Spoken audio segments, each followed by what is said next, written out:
Volume 3, Chapter 12.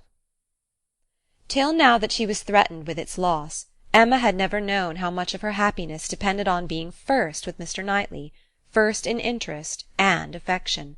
Satisfied that it was so, and feeling it her due, she had enjoyed it without reflection, and only in the dread of being supplanted found how inexpressibly important it had been. Long, very long, she felt she had been first, for, having no female connections of his own, there had been only Isabella whose claims could be compared with hers, and she had always known exactly how far he loved and esteemed Isabella. She had herself been first with him for many years past. She had not deserved it. She had often been negligent or perverse, slighting his advice, or even wilfully opposing him, insensible of half his merits, and quarrelling with him because he would not acknowledge her false and insolent estimation of her own. But still, from family attachment and habit, and thorough excellence of mind, he had loved her, and watched over her from a girl, with an endeavour to improve her, and an anxiety for her doing right, which no other creature had at all shared. In spite of all her faults, she knew she was dear to him. Might she not say, very dear? When the suggestions of hope, however, which must follow here, presented themselves, she could not presume to indulge them. Harriet Smith might think herself not unworthy of being peculiarly, exclusively, passionately loved by Mr. Knightley. She could not. She could not flatter herself with any idea of blindness in his attachment to her. She had received a very recent proof of its impartiality. How shocked had he been by her behaviour to Miss Bates! How directly, how strongly had he expressed himself to her on the subject! Not too strongly for the offence, but far, far too strongly to issue from any feeling softer than upright justice and clear-sighted goodwill. She had no hope, nothing to deserve the name of hope, that he could have that sort of affection for herself which was now in question, but there was a hope, at times a slight one, at times much stronger, that Harriet might have deceived herself, and be overrating his regard for her. Wish it she must for his sake, be the consequence nothing to herself, but his remaining single all his life. Could she be secure of that, indeed, of his never marrying at all, she believed she should be perfectly satisfied. Let him but continue the same Mr. Knightley to her and her father, the same Mr. Knightley to all the world. Let Donwell and Hartfield lose none of their precious intercourse of friendship and confidence, and her peace would be fully secured. Marriage, in fact, would not do for her. It would be incompatible with what she owed to her father, and with what she felt for him. Nothing should separate her from her father. She would not marry, even if she were asked by Mr. Knightley. It must be her ardent wish that Harriet might be disappointed, and she hoped that when she was able to see them together again, she might at least be able to ascertain what the chances for it were. She should see them henceforward with the closest observance, and wretchedly as she had hitherto misunderstood even those she was watching, she did not know how to admit that she could be blinded here. He was expected back every day. The power of observation would be soon given. Frightfully soon, it appeared, when her thoughts were in one course. In the meanwhile, she resolved against seeing Harriet. It would do neither of them good. It would do the subject no good to be talking of it further. She was resolved not to be convinced as long as she could doubt, and yet had no authority for opposing Harriet's confidence. To talk would be only to irritate. She wrote to her, therefore, kindly, but decisively, to beg that she would not at present come to Hartfield, acknowledging it to be her conviction that all farther confidential discussion of one topic had better be avoided, and hoping that if a few days were allowed to pass before they met again, except in the company of others, she objected only to a tete-a-tete, they might be able to act as if they had forgotten the conversation of yesterday. Harriet submitted and approved, and was grateful. This point was just arranged when a visitor arrived to tear Emma's thoughts a little from the one subject which had engrossed them, sleeping or waking, the last 24 hours. Mrs. Weston, who had been calling on her daughter-in-law elect, and took Hartfield in her way home, almost as much in duty to Emma as in pleasure to herself, to relate all the particulars of so interesting an interview. Mr. Weston had accompanied her to Mrs. Bates, and gone through his share of this essential attention most handsomely. But she having then induced Miss Fairfax to join her in an airing, was now returned with much more to say, and much more to say with satisfaction, than a quarter of an hour spent in Mrs. Bates's parlour, with all the encumbrance of awkward feelings, could have afforded. A little curiosity Emma had, and she made the most of it while her friend related.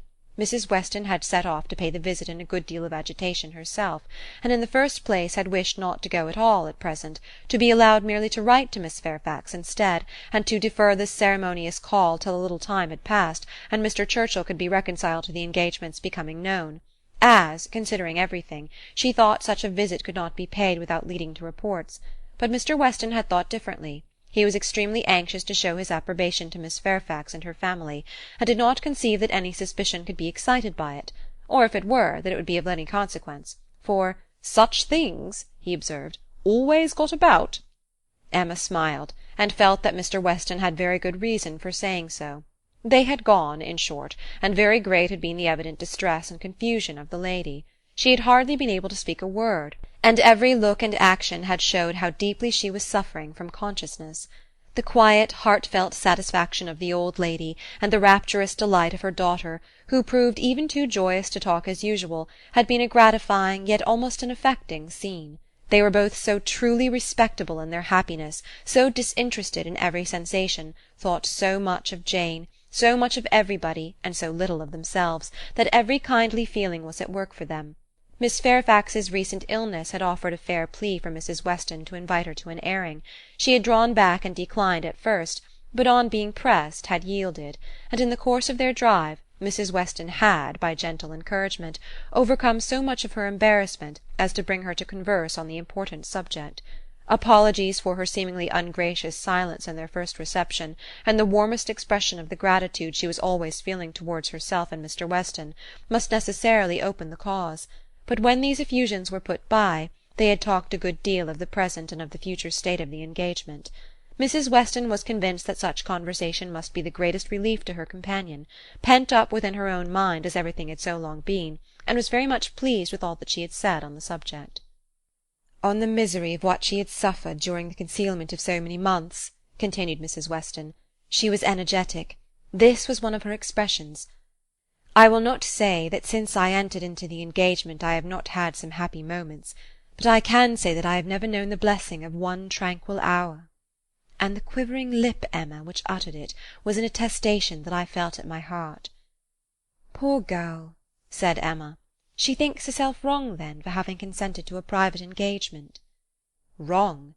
No one, I believe, can blame her more than she is disposed to blame herself. The consequence," said she, "has been a state of perpetual suffering to me, and so it ought. But after all the punishment that misconduct can bring, it is still not less misconduct. Pain is no expiation. I never can be blameless.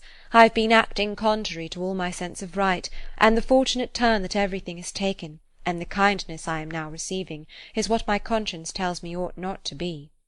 Do not imagine, madam," she continued, "that I was taught wrong. Do not let any reflection fall on the principles or the care of the friends who brought me up. The error has been all my own, and I do assure you that, with all the excuse that present circumstances may appear to give, I shall yet dread making the story known to Colonel Campbell." "Poor girl," said Emma again. "She loves him, then, excessively, I suppose. It must have been from attachment only that she could be led to form the engagement. Her affection must have overpowered her judgment." "Yes, I have no doubt of her being extremely attached to him." "I am afraid," returned Emma, sighing, "that I must have often contributed to make her unhappy." "On your side, my love, it was very innocently done. But she probably had something of that in her thoughts, when alluding to the misunderstandings which she had given us hints of before. One natural consequence of the evil she had involved herself in," she said, "was that of making her unreasonable. The consciousness of having done amiss had exposed her to 1,000 inquietudes, and made her captious and irritable to a degree that had been, hard for him to bear. I did not make the allowances, said she, which I ought to have done, for his temper and spirits, his delightful spirits, and that gaiety, that playfulness of disposition, which under any other circumstances would, I am sure, have been as constantly bewitching to me as they were at first. She then began to speak of you, and of the great kindness which you had shown her during her illness, and with a blush which showed me how it was all connected, desired me, whenever I had an opportunity, to thank you, I could not thank you too much, for every wish and every endeavour to do her good. She was sensible that you had never received any proper acknowledgment from herself." "If I did not know her to be happy now," said Emma seriously, which, in spite of every little drawback from her scrupulous conscience, she must be, I could not bear these thanks. For, oh, Mrs. Weston, if there are an account drawn up of the evil and the good I have done Miss Fairfax— Well," checking herself and trying to be more lively, "this is all to be forgotten. You are very kind to bring me these interesting particulars. They show her to the greatest advantage. I am sure she is very good. I hope she will be very happy. It is fit that the fortune should be all on his side, for I think the merit will be all on hers." Such a conclusion could not pass unanswered by Mrs. Weston. She thought well of Frank in almost every respect, and what was more, she loved him very much, and her defence was, therefore, earnest. She talked with a great deal of reason, and at least equal affection, but she had too much to urge for Emma's attention. It was soon gone to Brunswick Square or to Donwell. She forgot to attempt to listen, and when Mrs. Weston ended with, "We have not yet had the letter we are so anxious for, you know, but I hope it will soon come," she was obliged to pause before she answered, and at last obliged to answer at random, before she could at all recollect what letter it was which they were so anxious for. "Are you well, my Emma?" was Mrs. Weston's parting question. "Oh, perfectly. I am always well, you know. Be sure to give me intelligence of the letter as soon as possible." Mrs. Weston's communications furnished Emma with more food for unpleasant reflection by increasing her esteem and compassion, and her sense of past injustice towards Miss Fairfax. She bitterly regretted not having sought a closer acquaintance with her, and blushed for the envious feelings which had certainly been in some measure the cause. Had she followed Mr. Knightley's known wishes in paying that attention to Miss Fairfax which was every way her due, had she tried to know her better, had she done her part towards intimacy, had she endeavoured to find a friend there instead of in Harriet Smith, she must in all probability have been spared from every pain which pressed on her now. Birth, abilities, and education had been equally marking one as an associate for her, to be received with gratitude, and the other, what was she?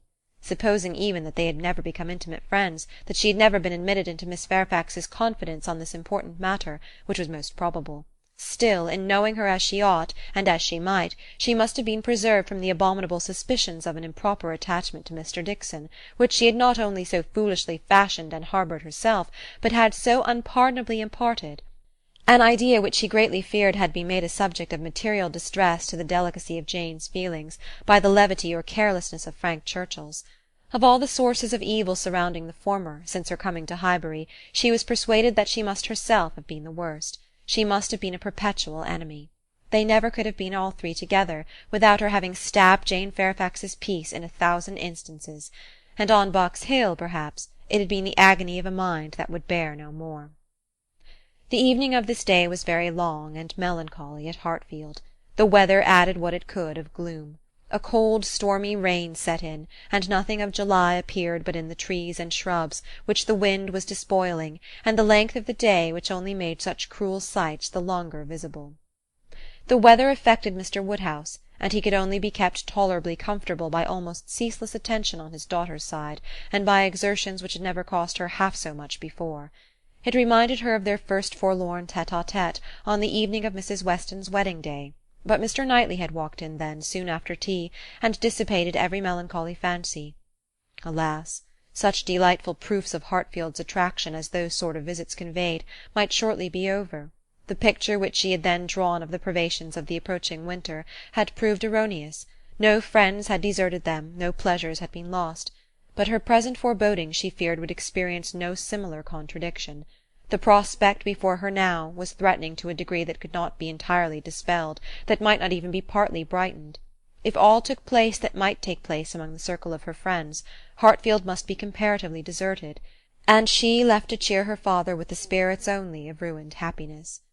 The child to be born at Randalls must be a tie there even dearer than herself, and Mrs. Weston's heart and time would be occupied by it. They should lose her, and probably, in great measure, her husband also. Frank Churchill would return among them no more, and Miss Fairfax, it was reasonable to suppose, would soon cease to belong to Highbury. They would be married, and settled either at or near Enscombe. All that were good would be withdrawn, and if to these losses the loss of Donwell were to be added, what would remain of cheerful or of rational society within their reach? Mr. Knightley to be no longer coming there for his evening comfort, no longer walking in at all hours, as if ever willing to change his own home for theirs. How was it to be endured? And if he were to be lost to them for Harriet's sake, if he were to be thought of hereafter as finding in Harriet's society all that he wanted, if Harriet were to be the chosen, the first, the dearest, the friend, the wife to whom he looked for all the best blessings of existence, what could be increasing Emma's wretchedness but the reflection never far distant from her mind that it had all been her own work? When it came to such a pitch as this, she was not able to refrain from a start, or a heavy sigh, or even from walking about the room for a few seconds; and the only source whence anything like consolation or composure could be drawn was in the resolution of her own better conduct, and the hope that, however inferior in spirit and gaiety might be the following in every future winter of her life to the past, it would yet find her more rational, more acquainted with herself, and leave her less to regret when it were gone. Chapter 13